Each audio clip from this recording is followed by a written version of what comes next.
Bonjour à tous, bienvenue à notre méditation quotidienne. Alors nous sommes arrivés à peu près un petit peu avant la moitié du chapitre 1 de l'évangile, pas de l'évangile non, de l'épître de Jean, donc la lettre de Jean, à ne pas confondre d'ailleurs avec l'évangile. Lorsque moi j'ai commencé à lire la Bible, mon frère qui m'a témoigné euh, et les chrétiens qui m'ont parlé m'ont dit que ce serait bien que je lise dans Jean. Donc moi je ne connaissais pas le Nouveau Testament et je ne savais pas qu'il y avait plusieurs livres de Jean dans la Bible, plusieurs livres écrits par l'apôtre Jean. Donc il y a les évangiles, le 4e évangile, il y a 1 Jean, 2 Jean, 3 Jean, il y a l'Apocalypse aussi. Et donc moi je me suis retrouvé à lire pendant un certain temps l'Apocalypse de Jean. Quelqu'un qui découvre la Bible, qui commence avec l'Apocalypse de Jean, la marche est assez haute.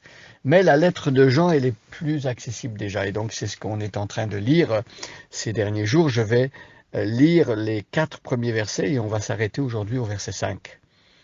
Ce qui existait dès le commencement, nous l'avons entendu, nous l'avons vu de nos propres yeux, nous l'avons regardé, nos mains l'ont touché, il s'agissait de la parole qui donne la vie. Cette vie s'est manifestée, nous l'avons vue. Nous lui rendons témoignage, et c'est pourquoi nous vous annonçons la vie éternelle qui était auprès du Père et qui nous a été révélée.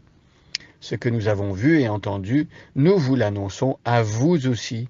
Ainsi vous serez unis à nous dans la communion que nous avons avec le Père et avec son Fils Jésus-Christ.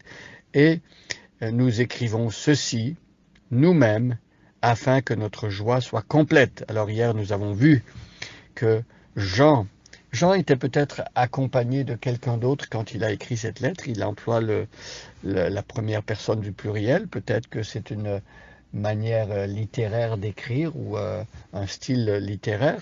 Mais en tout cas, il écrit afin que sa joie soit complète. On a parlé hier de la bénédiction qu'il y a déjà de connaître soi-même la joie du salut, la joie du pardon, connaître Jésus-Christ, rencontrer par Jésus-Christ le Père et le connaître aussi.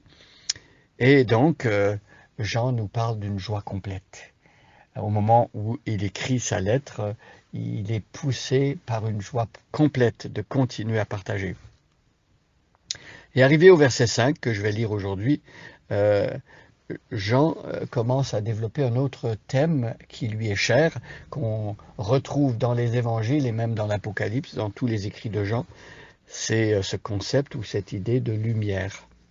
Voici le message que nous avons entendu de Jésus-Christ et que nous vous annonçons. Dieu est lumière et il n'y a aucune obscurité en lui. Ici, Jean est en train de nous dire que ce qu'il va dire dans les prochaines lignes, dans la suite du chapitre, c'est quelque chose qu'il a entendu de Jésus-Christ. Donc on voit ici que Jean n'est pas en train d'inventer quelque chose. Il répète des choses que son Seigneur, Jésus-Christ, son Maître, avait déjà dit. Et on se souvient d'ailleurs des passages dans le Nouveau Testament et dans les évangiles en particulier où Jésus a dit « Je suis la lumière du monde, celui qui me suit ne marchera pas dans les ténèbres. » Et on se souvient qu'au chapitre 1 de son évangile, dans le prologue, Jean avait déjà parlé de la lumière qui est venue dans le monde. La lumière est venue dans le monde et le monde ne l'a pas reçue, mais à tous ceux qui ont reçu cette lumière, Dieu a donné le pouvoir ou le privilège de devenir enfant de Dieu. Donc ce thème de la lumière est important. Voici le message que nous avons entendu de Jésus et que nous vous annonçons. Dieu est lumière et il n'y a aucune obscurité en lui. Il n'y a pas de noirceur en Dieu. Il n'y a pas de ténèbres en Dieu. Alors, chez l'être humain, c'est le contraire. L'être humain a toutes sortes de parties d'ombre dans sa vie, de noirceur dans sa vie. Il y a un côté sombre, parfois, comme on dit, dans la vie des êtres humains, parce que l'être humain a été touché par le péché. Et le péché, c'est la noirceur. Mais ici, lorsque Jean dit qu'il n'y a pas de ténèbres en Dieu, il veut dire qu'il n'y a pas de péché non plus en Dieu.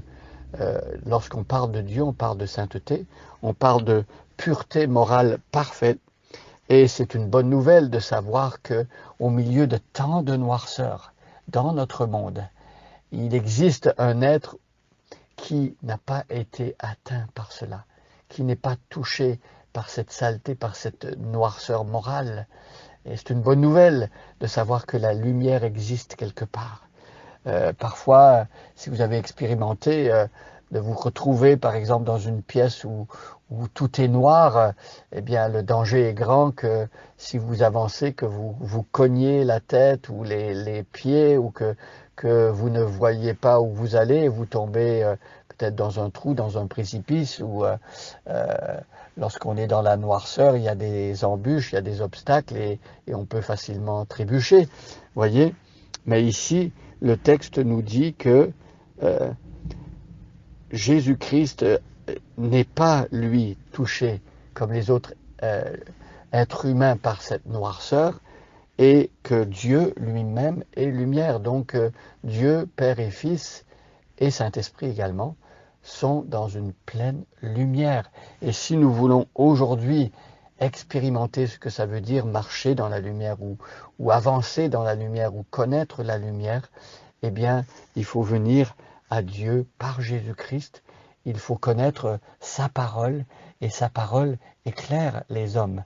Donc, je vous encourage à lire la Bible et à laisser ces rayons puissants de lumière entrer dans votre âme pour éclairer votre âme.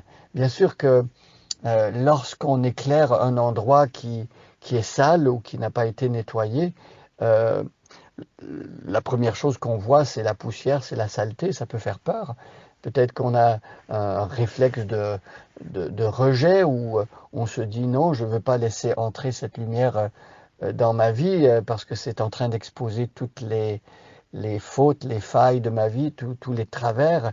Mais lorsque Dieu éclaire pour montrer la saleté, ce n'est pas pour faire honte, ce n'est pas pour nous humilier, ce n'est pas pour nous faire du mal, mais c'est parce qu'il veut que l'on prenne conscience de cette saleté pour pouvoir confesser à Dieu, avouer à Dieu l'état de notre propre cœur et inviter Jésus à venir purifier notre cœur. On le verra dans les prochains versets de ce chapitre.